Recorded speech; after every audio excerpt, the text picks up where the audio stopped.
President Trump and Democratic nominee Joe Biden clash over some very key issues, like the coronavirus pandemic and the economy.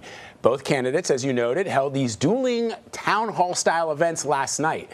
They were grilled on a wide range of topics throughout the evening, but President Trump sparked major headlines when he was asked about his COVID-19 diagnosis, his personal finances, and his thoughts on the conspiracy group QAnon. Nikole Killion takes a closer look. I didn't feel good. I didn't feel strong. I had a little bit of a temperature. At his town hall, President Trump answered questions about his COVID symptoms and whether or not he had pneumonia. No, but they said the lungs are, a little bit different, a little bit perhaps infected. And infected with? I don't know. I mean, I didn't do too much asking. I really felt good. The president tested positive for COVID-19 2 days after the last debate. Pushed by NBC's Savannah Guthrie, he would not say whether or not he was tested the day of the debate, which had an honor system requiring both candidates be tested. I don't know. I don't even remember. I test all the time. You don't know if you got a test on the day of the debate? I had no problem. Again, the doctors do it. I don't ask them. I test all the time. Did you take a test on the day of the debate, I guess is the bottom line? I probably did, and I took a test the day before and the day before, and I was always in great shape. So just to button it up, do you take a test every single day? No, but I take a lot of tests. Okay, and you don't know if you took a test the day of the debate?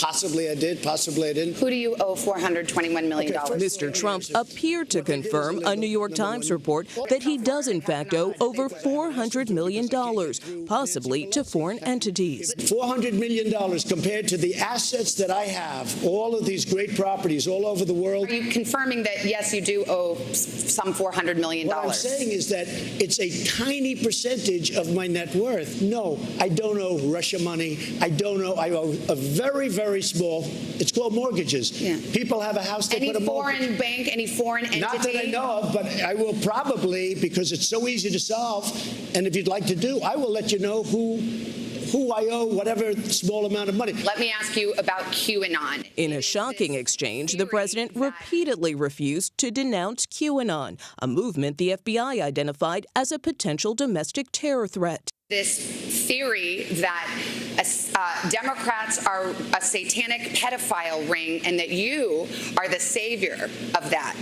Now, can you just once and for all state that that is completely not true and disavow QAnon in its entirety? I know nothing about QAnon. I just told you. I know very little. You told me, but what you tell me doesn't necessarily make it fact. I hate to say that.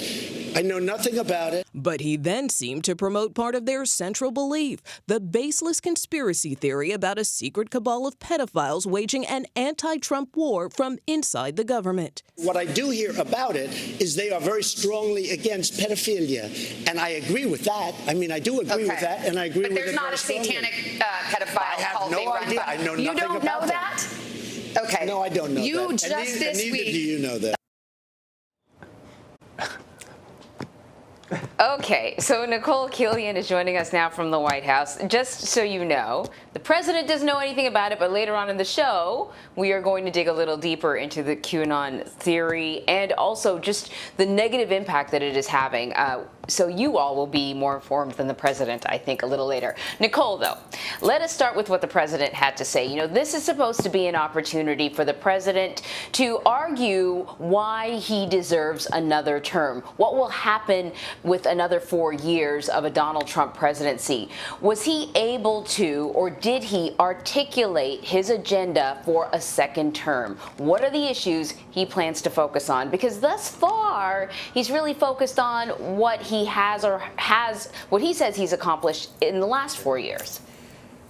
Precisely. And so he did address some agenda items that he would take up if he's reelected, but didn't necessarily offer a lot of specifics. And even some of the voters in that town hall did ask him questions specifically about what that second term would look like. For instance, there was a questioner in the audience who asked the president about the DACA program and whether or not he would continue to pursue efforts to try to cut that program if he does win re-election. The president, again, not offering many specifics, but he did tell this voter that is going to take care of DACA and the Dreamers, that he has been working and negotiating what he says are different aspects of immigration. That's a point he's raised before, but again, we haven't necessarily seen any specifics in terms of a plan from the White House or what he might propose going forward again in a second term. He also was asked about corporate taxes by another voter, and within that answer, he did say that he would, if he gets in, he would like to put forth a middle income tax package, but again, didn't necessarily elaborate the specifics of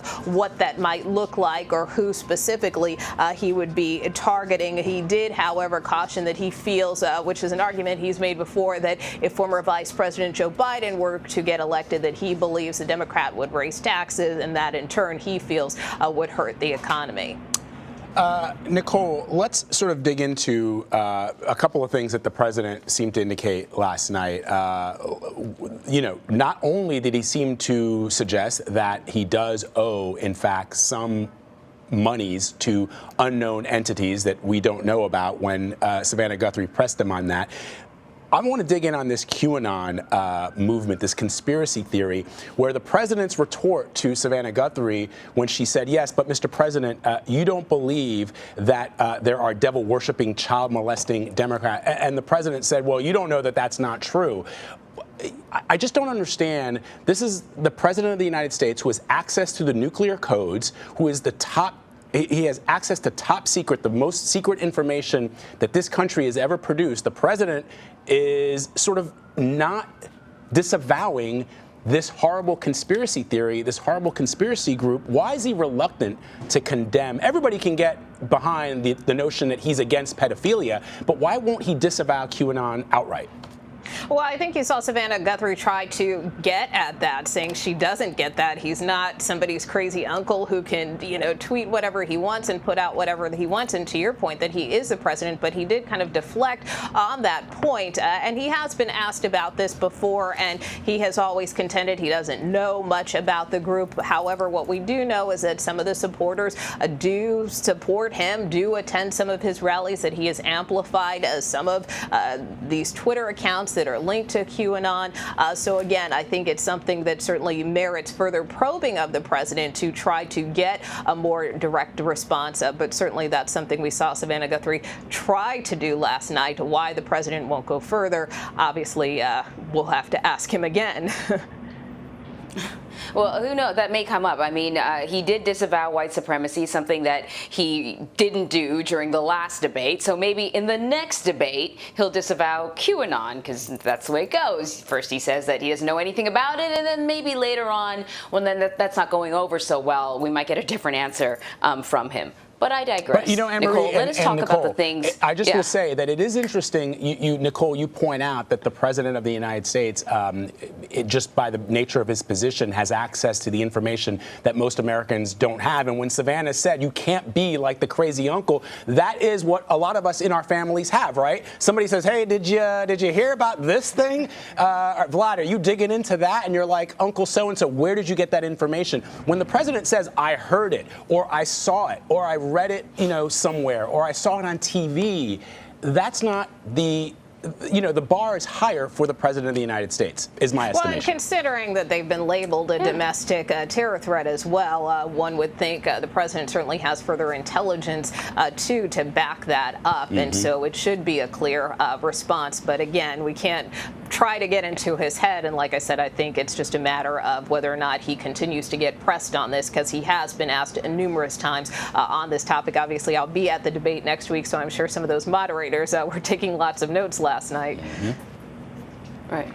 And you're talking about white supremacy has been labeled a domestic terror threat, right? I don't know about QAnon, but like I said, later on in the show, we're going to dig deeper into, what sort of threat this, you can't even call it a group, it's just sort of online internet conspiracy theorists. But Nikole, let us talk about the sort of stuff that really affects people in their day-to-day lives. We're talking about the stimulus bill. President Trump offered, what sort of insight did he offer about the next stimulus bill?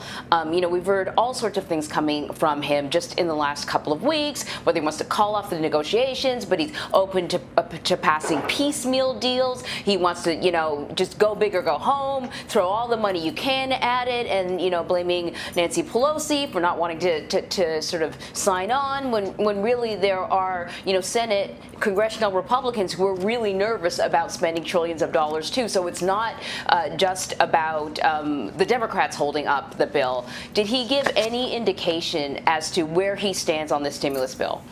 Well, he did explain some of his back and forth positions on it as a negotiating tool or tactic, which we also have seen the president do before as well, suggesting he's going to pull away from these talks, but now he wants to go big or go home. And so what he said last night is he is now in that camp of go big or go home, that he wants to do something bold, that he wants to do something big. And he continued to pin the blame on Democrats, specifically Nancy Pelosi, who has been a key negotiator in all of this, that she's the reason why this is being held up. And if he could strike a deal, or his negotiators could strike a deal with Speaker Pelosi, that he does believe Republicans will go along. But again, we've seen these negotiations back and forth, on again, off again, so many times. At this point, it seems unlikely that anything would happen before the election, although there certainly was that attempt made. But again, we'll just have to continue to see how these negotiations play out.